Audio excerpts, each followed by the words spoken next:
Nah, puasa itu melatih kita tidak melakukan aktivitas yang merusak lingkungan. Misalnya kita dilarang makan dan minum berlebih, tidak membuang sampah sembarangan, dan seterusnya. Jadi, saya pernah nonton, teman-teman pernah nonton Master Cheng Yen nggak? Di Dai TV. Jadi kata beliau gini teman-teman, Master Cheng Yen. Salah satu cara kita melestarikan lingkungan adalah dengan menjauhi hidup konsumtif. Kenapa? Karena kalau kita melakukan gaya hidup konsumtif, teman-teman, itu kan jadi stok perusahaan kan semakin banyak ya teman-teman. Karena stok perusahaan terus membanyak, produksi semakin banyak, maka limbah pun akan semakin banyak. Karena perusahaan itu pasti akan memproduksi sesuai dengan kebutuhan pasar ya teman-teman. Nah, kalau kita terus bergaya hidup konsumtif, produksi pun akan semakin besar, limbah pun akan semakin banyak. Padahal banyak juga makanan yang terbuang karena apa namanya itu teman-teman kalau yang sudah berlalu masa makannya apa namanya? Expired. Expired. Oh, iya. Expire ya. Kan kita sering ya lihat makanan-makanan expire itu dibuang. Ya karena memang itu tadi konsumsi apa namanya? Kebiasaan hidup konsumtif, overproduksi, padahal belum tentu juga dibeli semua oleh masyarakat, akhirnya expire dan itu dibuang. Gitu. Makanya kata Master Cheng Yen, salah satu cara kita mengurangi kerusakan lingkungan adalah dengan mengurangi gaya hidup konsumtif supaya produksi tidak berlebih, makanan sesuai dengan diproduksi sesuai dengan kebutuhan masyarakat dan itu tidak menambah kerusakan lingkungan. Nah, ketika kita berpuasa kan, teman-teman, kita mengurangi semuanya kan. Bahkan kalau kita buka puasa makan kebanyakan nggak nyaman ya teman-teman ya, karena perut kita dalam kondisi yang sudah apa ya, saya kurang paham ya kalau bahasa medisnya, intinya sudah mulai mengecil ininya lah. Jadi biasanya porsinya 80 gitu ya, jadi misalnya 70, jadi kita nggak makan sebanyak biasanya. Nah itu kan mengajarkan kita untuk hidup hemat. Nah, hemat juga dalam menggunakan energi, hemat dalam makan, hemat dan dalam berbagai hal yang bisa kita lakukan. Nah, itu bagian dari tadi kegiatan puasa ketika kita berbuka puasa ya, teman-teman. Nah, yang terakhir kecerdasan eksistensial. Tadi kecerdasan untuk memahami apa sih fungsi kita dalam kehidupan ini. Kenapa sih kita manusia itu diciptakan, teman-teman? Kenapa kita diciptakan? Untuk apa kita diciptakan? Kapan kita akan selesai dalam kehidupan kita? Nah, itu kecerdasan eksistensial. Orang yang bertanya tentang kenapa dia diciptakan dan untuk apa dia diciptakan. Dan sadar betul apa fungsinya di alam raya ini. Nah, puasa memberikan kita akan kesadaran melaksanakan perintah atau ibadah kita kepada Allah. Karena kita umat Islam, ketika ada pertanyaan, untuk apa kita diciptakan?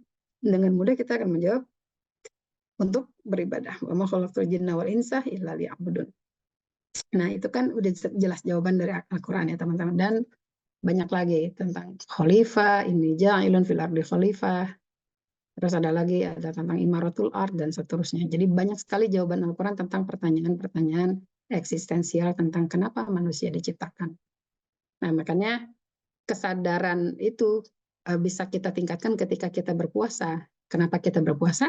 Ya karena kita menjalankan ibadah kepada Allah. Maka kecerdasan eksistensial ketika kita berpuasa itu membuat kita sadar sesadar-sadarnya puasa ini adalah ibadah. Ibadah yang murni hanya antara kita kepada Allah Subhanahu wa taala. Dan puasa juga membuat kita untuk apa namanya lebih semangat ya dalam melakukan aktivitas ibadah lainnya. Seperti tadi membaca Al-Qur'an dan kita ngaji Zoom begini. Mungkin kalau bukan hari ini kita belum tentu ketemu ya teman-teman ya. Jadi kecerdasan eksistensial kita lah yang membuat kita bertemu hari ini, bahwa kita punya kesadaran untuk tetap belajar pada kondisi bulan suci Ramadan. Nah, relevansinya teman-teman kecerdasan eksistensial dengan kegiatan ibadah puasa dalam memahami fungsi dan tujuan penciptaan kita sebagai manusia adalah kita memahami tadi tujuan penciptaan adalah untuk beribadah dan bertanggung jawab atas segala aktivitas yang kita lakukan. Nah, ini tadi ya, urgensi kegiatan-kegiatan aktivitas Ramadan selain berpuasa, kita juga melakukan aktivitas yang lain, dan itu memiliki relevansi dalam meningkatkan kecerdasan majemuk kita. Nah, tapi juga ada kecerdasan yang lain, teman-teman. dalam Al-Quran. Ini ayat ini mungkin kalau untuk teman-teman PTQ sering saya sampaikan ya. Saya nggak tahu ini mayoritas teman-teman PTQ atau bukan. Tapi saya ingin mengulang secara singkat ya teman-teman. Oh, sudah setengah jam ya. Nah, ini masih banyak slide, tapi mungkin ini slide terakhir nanti akan kita lanjutkan dengan diskusi ya teman-teman ya. Saya ingin banyak interaksi dengan teman-teman. Kecerdasan lain ya yang diajarkan dalam Al-Quran ini, dulu saya belajar sama Prof. Nasar teman-teman. Ada 4 kecerdasan dalam ayat ini, dalam surah Al-Jumu'ah ayat 62. Huwaladzi ba'atsa fil ummiyina rasulan minhum yatlu 'alaihim ayatihi wa yuzakkihim wa yu'allimuhumul kitaba wal hikmah wa in kanu min qablu lafi dhalalin mubin. Nah, ada 4 kata kunci teman-teman. Di sini yatlu 'alaihim ayati ini adalah kita katakan kecerdasan spiritual karena di sini ayat ini menurut Prof. Nasar teman-teman adalah cara Rasulullah dalam mendidik karakter-karakter terbaik para sahabat. Jadi kita mengenal para sahabat adalah generasi emas ya. Bahkan Nabi kan berfirman sebaik-baik manusia adalah manusia pada zamanku ya.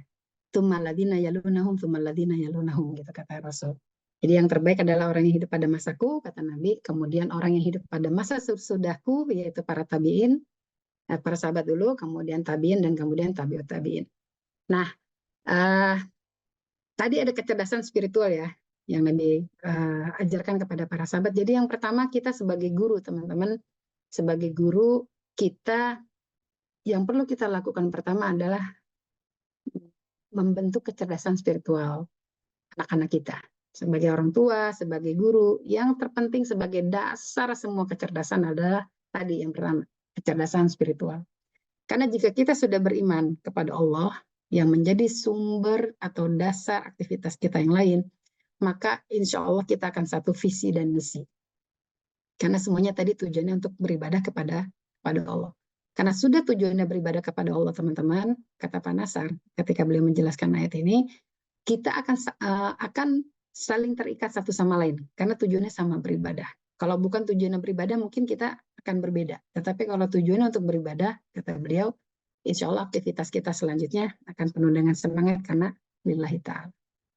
Nah setelah teman-teman atau sahabat-sahabatnya Nabi dibuat beriman, pertama beriman dulu. Nah setelah beriman, kalau sudah beriman, baru setelah yatlu alaihim ayatihi apa tadi teman-teman? Wa yuzakkihim, dibersihkan hatinya, dimurnikan hatinya, diluruskan lagi dibersihkan hatinya ya teman-teman ya. Ketulusan, kesungguhan, kesabaran, ketangguhan itu adanya di hati. Maka kalau kita lihat teman-teman dalam sejarah generasi emas itu betul-betul ada pada masa sahabat Rasulullah SAW. Karena memang sudah dipersiapkan oleh Nabi untuk memiliki tadi ketangguhan dalam hatinya. Bahkan ada ya dalam ayat Al-Quran ya, la tahzan innallaha ma'ana ya itu ya. Jangan bersedih karena Allah bersama kita. Untuk menunjukkan bahwa perjuangan itu tidak pernah mudah. Makanya tadi saya bilang sama Mas Rizky dan teman-teman Antasalam, perjuangan kita tidak akan pernah mudah. Apalagi tadi berdasarkan alhamdulillah ya, Mas Rizky ini punya teman-teman yang luar biasa ya di Antasalam Institute yang memang bekerja dengan hati. Bekerja lillahi ta'ala untuk bagaimana menghidupkan Al-Quran di masyarakat ya. Nah, kecerdasan emosional itulah yang mengikat kita semua yang ada di link Zoom hari ini. Dan itu yang dilakukan Rasul, membuat para sahabat itu tangguh, membuat sahabat itu cinta, membuat sahabat itu bahagia. Sama seperti teman-teman nih, kita kalau udah cinta sama orang gimana teman-teman? Kita akan melakukan apapun untuk membahagiakan orang yang kita cintai, bukan? Teman-teman mencintai ibu ayah, maka teman-teman akan melakukan apapun untuk ibu ayah. Teman-teman mencintai guru, akan melakukan apapun untuk guru, dan seterusnya. Ketika kita sudah mencintai orang dengan tulus, maka kita akan mengikuti apa yang menjadi kebahagiaan orang tersebut. Nah, makanya kecerdasan emosional, teman-teman, itu dilakukan setelah tadi. Kecerdasan spiritualnya udah oke. Jadi, saya refresh lagi ya. Sebagai seorang guru, sebagai seorang tua, kita seperti kalau mau mengisi sesuatu dibuat tenang dulu ya, disiapkan dulu wadahnya itu adalah iman tadi ya.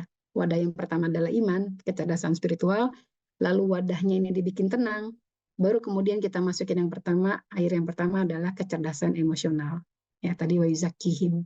Nah, setelah kecerdasan emosional, hatinya sudah tenang, gelasnya sudah tenang, sudah ajak gitu ya. Baru kita masukin lagi air selanjutnya, wa yu'allimuhumul kitaba, yaitu kecerdasan intelektual, informasi, pelajaran-pelajaran yang mampu kita sampaikan kepada anak didik kita, kepada anak-anak kita atau orang-orang yang ada di sekeliling kita. Jadi udah beriman, udah cinta, udah tenang, baru dikasih ilmu pengetahuan. Sehingga tidak kemana-mana, nggak berpencar kemana-mana, karena dia sudah siap menerima arahan dari guru, sudah siap menerima arahan dari orang tua. Gitu ya teman-teman. Sudah siap, dia sudah cerdas secara emosional, sudah cerdas secara intelektual.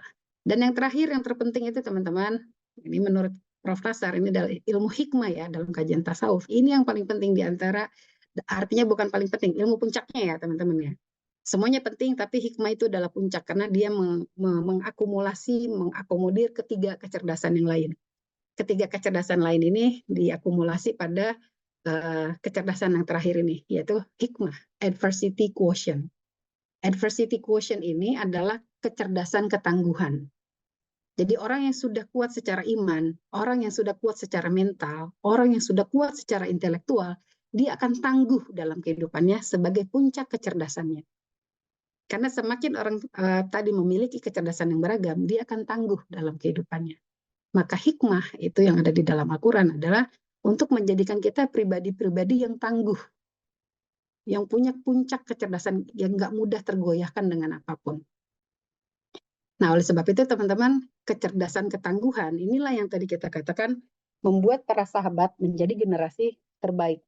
Kita tahu Bilal ya, mau digoreng, mau dibakar, mau diapain, Allah, ahad, ahad, ahad.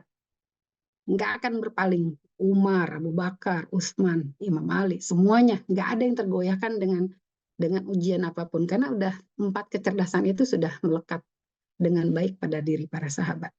Nah itulah kata Panasa, 4 kecerdasan para sahabat dalam surah Al-Jumu'ah ayat 2 itu yang membuat sejarah perjalanan dakwah Islam itu tidak merusak apapun. Tidak merusak apapun. Karena kita punya etika perang ya teman-teman ya. Perang tidak boleh melanggar etika yang tidak boleh merusak fasilitas umum, rumah ibadah atau pendidikan, merusak lingkungan, tidak boleh membunuh anak-anak, orang tua, wanita, dan orang yang sudah menyerah ya.